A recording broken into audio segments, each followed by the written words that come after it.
নমস্কাৰ সকলোকে স্বাগতম আমাৰ YouTube channel Assam competitive examination by ডিএনএছলৈ।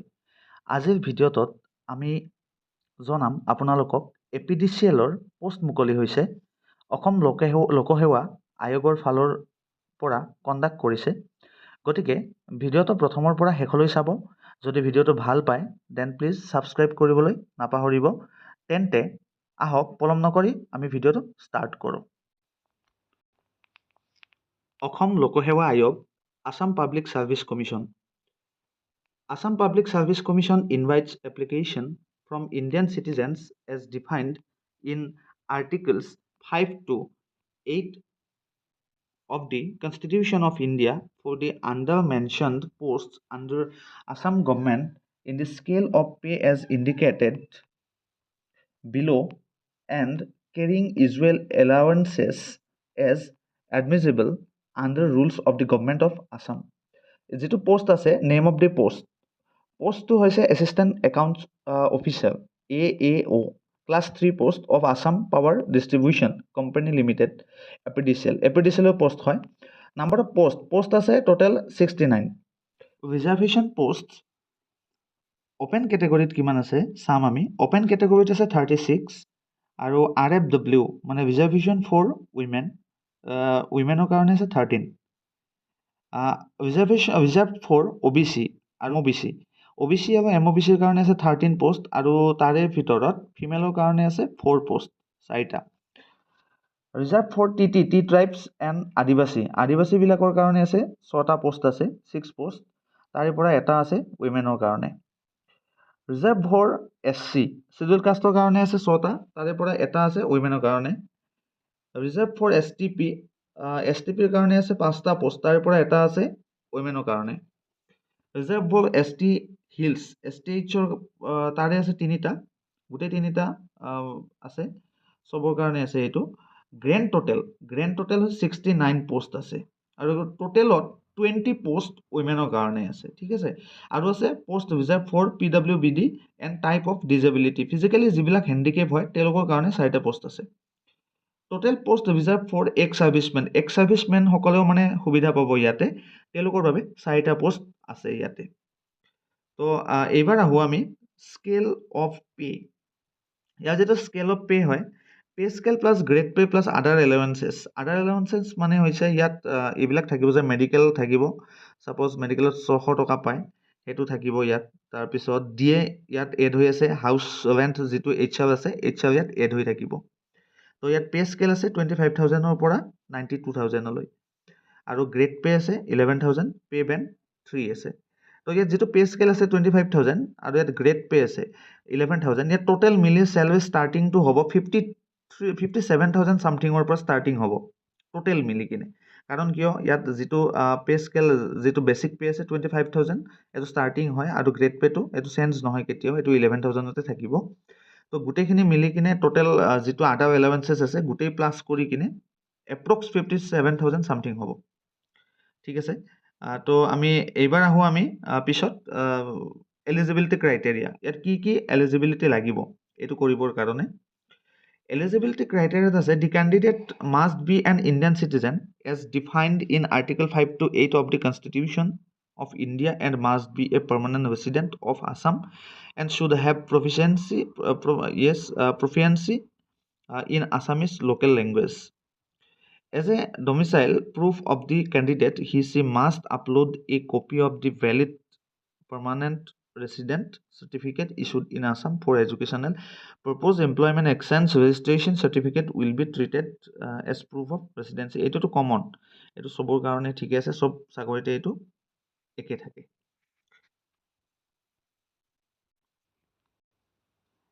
এইবাৰ আহোঁ এডুকেশ্যন কোৱালিফিকেশ্যনত কি লাগিব। নম্বৰ 1ত আছে bachelor degree in arts, science or commerce from a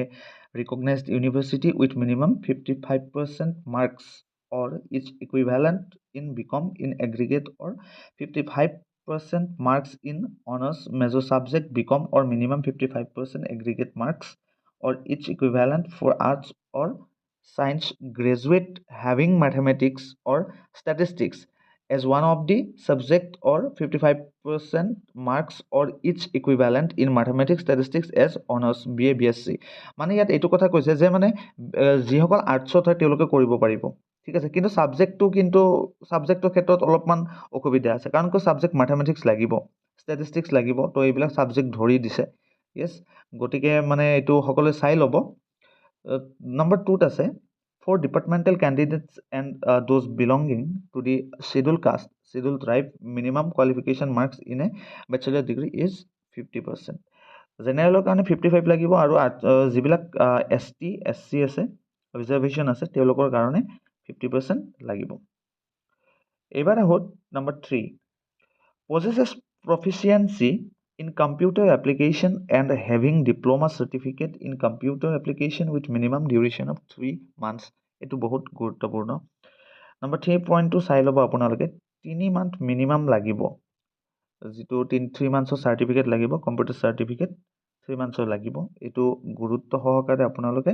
note কৰিব এইবাৰ আছে upload relevant all semesters year mark sheet reflecting the subjects and the final pass certificate কি সাৰ্টিফিকেট লাগিব কি সেমিস্টাৰ মানে প্ৰতিটো সেমিস্টাৰৰ আপলোড কৰিব লাগিব সাৰ্টিফিকেট মাৰ্ক sheet এজ এবাৰ আছে এজ টু কি আছে চাই লম the candidate should not be less than 21 years of age and not more than 38 years of age as on 01/01/24 ইয়াত কৈছে যে 21 years হ'বই লাগিব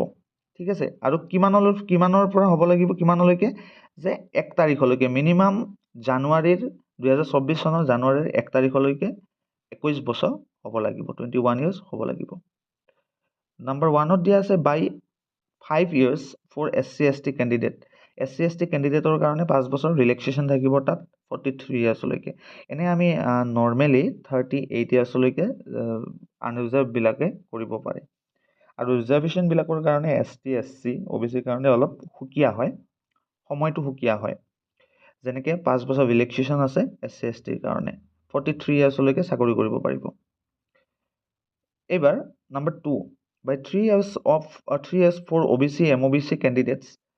up to 41 years as per government notification ইয়াত কি দিয়া আছে যে 41 years লৈকে কৰিব পাৰিব OBC MOBC বিলাকে আৰু 3 years ইয়াতে ৰিলেক্সেশন আছে মানে 38 plus 3 41 হৈ গল ঠিক আছে তাৰ পিছত আছে 3 নম্বৰ আছে ইয়াত নম্বৰ 3 কৈছে for ex servicemen the maximum age shall be 50 years যিবিলাক ex servicemen আছে সেই সকলৰ এজ কিমান হ'ব লাগিব 50 বছৰ হ'ব লাগিব এটো ম্যাক্সিমাম হেডেই ম্যাক্সিমাম এজ কিমান দি আছে 50 years লৈকে এপ্লাই কৰিব পাৰিব এবাৰ আছে number 4 persons with benchmark disability PWBD 10 years irrespective of SC ST OBC and your category of candidates as per government memorandum তো এটুত কি দিয়া আছে যে 10 years 10 বছৰ মানে বেছি লেভেলকে এপ্লাই কৰিব পাৰিব এবাৰ আহিছো এটা গুৰুত্বপূৰ্ণ কথা এটো যেটো নাম্বাৰ 10 ত আছে the small family norms আপোনালোকে জানে যে এটো আজিকালি সকলোতে লাগে যথেষ্ট গুৰুত্বপূৰ্ণ হয় কাৰণ এটো আপোনালোকে আপলোড কৰিব লাগিব ঠিক আছে তো এটো কৰি লব এবাৰ আহিছো এপ্লিকেশন স্টাৰ্টিং ডেট অলৰেডি হৈ গৈছে 15 জুনত হৈ গৈছে আৰু এটো কমপ্লিট হ'ব আপোনাৰ লাষ্ট ডেট আছে 14 জুলাই আৰু লাষ্ট ডেট ফৰ পেমেন্টটো লাষ্ট ডেট আছে 16 জুলাই এবাৰ আহিছো আমি এপ্লিকেশন ফিছলৈকে